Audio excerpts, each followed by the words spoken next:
नमः शिवाय। नमस्कार दोस्तों, आइए सुनते हैं शिव महापुराण की कथा, जिसमें हम श्री शिव महापुराण के एकादश खंड के पहले अध्याय की कथा सुनेंगे। ब्रह्मा जी ने कहा, हे नारद, मैंने तुम्हें शिव जी के निर्गुण तथा सगुण दोनों स्वरूपों के चरित्र सुनाई। अस्तु, अब तुम जो और सुनना चाहो मुझे बताओ।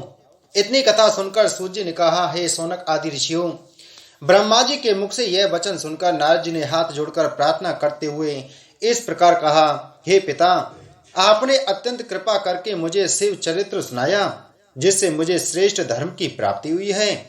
अब मेरी अभिलाषा है कि आप मुझे संपूर्ण ब्रह्मांड की स्थिति के संबंध में बताने की कृपा करें, जिससे मेरे मन में कोई संदेह नहीं रहे। हे शौनक आदि ऋषियों, नारद जी की यह प्रार्थना सुनकर ब्रह्मा जी ने प्रसन्न होकर कहा, हे पुत्र, भगवान भूत भावन सब प्राणियों द्वारा पूजनीय हैं। यद्यपि सदा शिव जी तीनों गुणों से परे हैं, तो भी वे ब्रह्मांड के उपकार के लिए सगुण रूप ग्रहण करते हैं। वे सबके स्वामी हैं तथा उन्हीं का स्मरण करना सब लोगों को उचित है। इस प्रकार कहते हुए ब्रह्मा जी आनंद मग्न हो गए। उस प्रसन्नता में उनके नेत्रों से आंसुओं की धारा बह निकली। तत्पश्चात वे भगवान सदाशिव के चरणों का बारंबार स्मरण करते हुए इस प्रकार बोले, हे नारद, तुम परम धन्य हो, क्योंकि तुमने बारंबार भगवान सदाशिव के चरित्रों के संबंध में प्रश्न करके मेरे आनंद की वृद्धि की है। जो लोग भगवान सदाशिव के चरित्र सुनाने के लिए किसी से कुछ प्रश्न करते हैं, वे बिना परिश्रम के ही भवसागर से पार हो जाते हैं। हे पुत्र, शिव जी के स्वरूप गुप्त प्रकट रूप से विद्यमान हैं। जिस प्रकार शिव जी के स्वरूप दो प्रकार के हैं, उसी भांति उनकी माया भी दो प्रकार की है। पहली विद्या, दूसरी अविद्या। शंकर जी सगुण रूप माया से परे शरीर रहित तथा परमेश्वर हैं। सगुण रूप शिव जी की लीला से लोकों का अस्तित्व प्रकट होता है। 14 भुवन तथा संपूर्ण ब्रह्मांड उन्हीं के द्वारा निर्मित हैं। हे नारद, मनुष्यों को सर्वप्रथम भगवान सदाशिव के विराट रूप का ध्यान करना चाहिए। उस विराट रूप में 7 लोक ऊपर तथा 7 लोक नीचे स्थित हैं। नीचे के लोकों के नाम इस प्रकार हैं: अतल, वितल, सुतल, तलातल, महातल, रसातल, पाताल। इन नीचे के लोकों को विराट स्वरूप शिव जी के चरणों के समान समझना चाहिए। ऊपर के लोकों के नाम इस प्रकार हैं: भूलोक, भुवरलोक, स्वर्गलोक, महरलोक, जनलोक, तपलोक तथा सत्यलोक। इन लोकों को शिव जी के शरीर का ऊपरी भाग समझना चाहिए। उपलोकों की गणना भी इन्हीं भागों में होती है। अब तुम विराट स्वरूप का वर्णन और अधिक विस्तार पूर्वक सुनो। उस विराट स्वरूप का चरण तल पाताल, टखना रसातल, पिंडलिया महातल, घुटने तलातल, जांघें सुतल, शरीर का एक भाग वितल, दूसरा भाग अतल तथा राने महातल हैं। इसी प्रकार ऊपर के लोकों को भी यूं समझना चाहिए कि भूलोक नाभि, भुवरलोक छाती, स्वरलोक मुख, जनलोक मस्तक, तपलोक सिर, सत्यलोक कंठ तथा महरलोक हृदय है। इस प्रकार सिर से पांव तक 14 लोकों को विराट रूप का अंग समझकर ध्यान धरना उचित है। हे नारद, अब तुम 14 लोकों के विस्तार का वृत्तांत सुनो। यह संपूर्ण ब्रह्मांड 14 लोकों में बटा है। भूतल के 7 खंड हैं। वह 1 अयुत योजन लंबा है। वहां स्वर्गलोक से भी अधिक आनंद उपस्थित है। वहां के सभी खंड अत्यंत प्रकाशवान तथा सुंदर हैं। वहां भोग विलास के लिए परम सुंदरी स्त्रियां तथा अपार धन विद्यमान है। वहां देवताओं के स्थान रत्नों से जड़ित परम सुंदर हैं, जिन्हें देखकर विश्वकर्मा को भी लज्जा आती है। वहां किसी को दुख, शोक, वृद्धावस्था, मृत्यु, चिंता आदि नहीं होती। रसायन सेवन करने के कारण वहां सभी प्राणियों के शरीर अत्यंत तेजस्वी तथा दीप्तिमान रहते हैं। उस स्थान पर बहुधा दैत्य, दानव, सर्प आदि रहते हैं। वे अपना समय प्रसन्नता पूर्वक व्यतीत करते हैं। महाशिरोमणि के प्रकाश द्वारा वहां कहीं अंधेरा नहीं रहता। दिन रात प्रकाश ही फैला करता है। वहां की पुष्प वाटिका में सहस्त्रों प्रकार के छायादार वृक्ष फल फूलों से लदे रहकर हृदय को अत्यंत आनंद प्रदान करते हैं। उन पर बैठे हुए विविध प्रकार के पक्षी अपनी मधुर वाणी से सब लोगों का मन बस में कर लेते हैं। हे नारद, वहां की नदियों में कमल के फूल खिले रहते हैं तथा विविध प्रकार की मछलियां एवं जल जंतु भ्रमण करते रहते हैं। उनके राजा शेषनाग हैं। उनके सम्मुख अप्सराएं सदैव नृत्य किया करती हैं तथा नागों की कन्याएं सेवा में संलग्न रहती हैं। इस प्रकार मैंने संक्षेप में नीचे के 7 खंडों का वर्णन किया। अब तुम प्रत्येक लोक का अलग अलग वर्णन सुनो। ब्रह्मा जी ने कहा, हे नारद, सर्वप्रथम तुम अतल लोक का वृतांत सुनो। वहां पुण्य करने वाला मनुष्य पहुंचता है।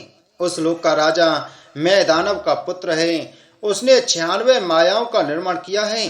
भगवान सदाशिव की सेवा किए बिना अतल लोक किसी को प्राप्त नहीं होता। अतल लोक का विस्तार 10 सहस्त्र योजन है। मैं दानव का पुत्र भगवान सदाशिव के ध्यान में हर समय मग्न रहता है तथा बिना परिश्रम किए तीनों लोकों में भ्रमण करता रहता है। जहाँ स्त्रियां तीनों लोकों को अपने काम पास में आबद्ध कर लेने वाली हैं। जो मनुष्य पूर्व जन्म में शुभ कर्म करता है वही दूसरे जन्म में अतल लोक में जाकर इन स्त्रियों के साथ विहार करता है। हे नारद, अतल लोक की स्त्रियां हाटक अर्थात स्वर्ण के रस को पीकर विहार करती हैं। इन स्त्रियों के दर्शन तथा स्पर्श मात्र से ही मनुष्य इनकी प्रीति में डूब जाता है।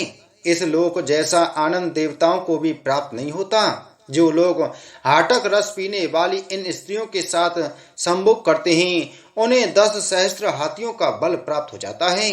इस हाटक रस को प्राप्त करने के लिए मैं दानव के पुत्र ने हाटकेश शिव जी का बड़ा पूजन किया था।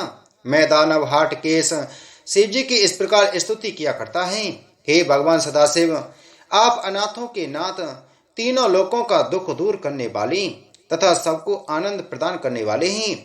आपकी सेवा से असंख्य लोगों ने मुक्ति प्राप्त की है। आप सबका मनोरथ पूर्ण करने वाले हैं। अस्तु मेरे ऊपर भी निरंतर अपनी कृपा बनाए रहें। इस प्रकार स्तुति करता हुआ मैं दानव का पुत्र शिव जी की कृपा से उस अतल लोक का राज्य तथा अप्रमेय आनंद प्राप्त करता है। हे नारद, अब तुम बेतल लोक का वृतांत सुनो। यह लोक अतल लोक के नीचे ऊंचाई में 10 सहस्त्र योजन तथा अंडे के समान गोल है। यह लोक तालाबों, नदियों तथा नहरों से सुशोभित है जिसमें कमल के फूल खिले रहते हैं। इस लोक का राजा बलि है। वह सब प्रकार से भगवान सदाशिव का पूजन किया करता है।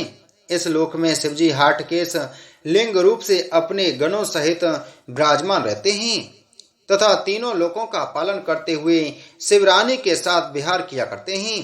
उनके मस्तक से निकलने वाली जलधारा हाटक रस के नाम से प्रसिद्ध है। उसे पीकर अग्नि अत्यंत बलवान रहता है।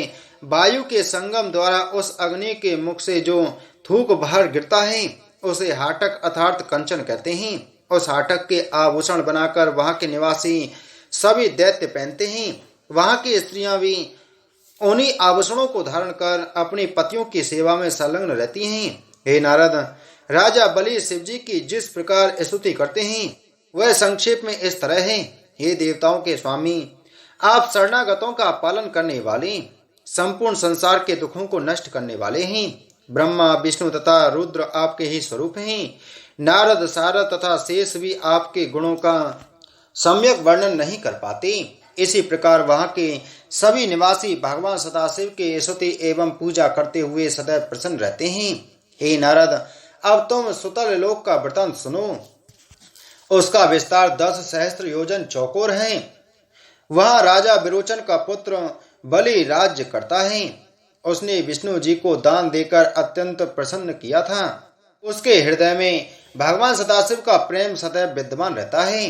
शिव भक्त होने के कारण उसे विष्णु जी भी नहीं मार सके। उसने विष्णु जी को ब्राह्मण रूप में देखकर सब प्रकार विरोध भुला दिया था तथा अपना अनिष्ट देखते हुए भी धर्म को नहीं छोड़ा था। उस राजा बलि द्वारा ही बाणासुर का जन्म हुआ था। बाणासुर ने एक पर्वत को अपने बल द्वारा मसलकर मिट्टी कर डाला था। बलि के नगर की रक्षा विष्णु जी स्वयं किया करते हैं। इतनी कथा सुनकर नारद जी ने कहा, हे पिता, राजा बलि ने किस पुण्य के प्रभाव से ऐसा उच्च पद तथा श्रेष्ठ पुत्र प्राप्त किया था? ब्रह्मा जी बोले, हे नारद, शिव भक्त होने के कारण ही विष्णु जी उसे पराजित नहीं कर सके। मैं तुम्हें उसके पूर्व जन्म का तथा दूसरे जन्म का वृतांत सुनाता हूँ। बोलो शिव महापुराण की जय। बोलो शिव शंकर भगवान की जय।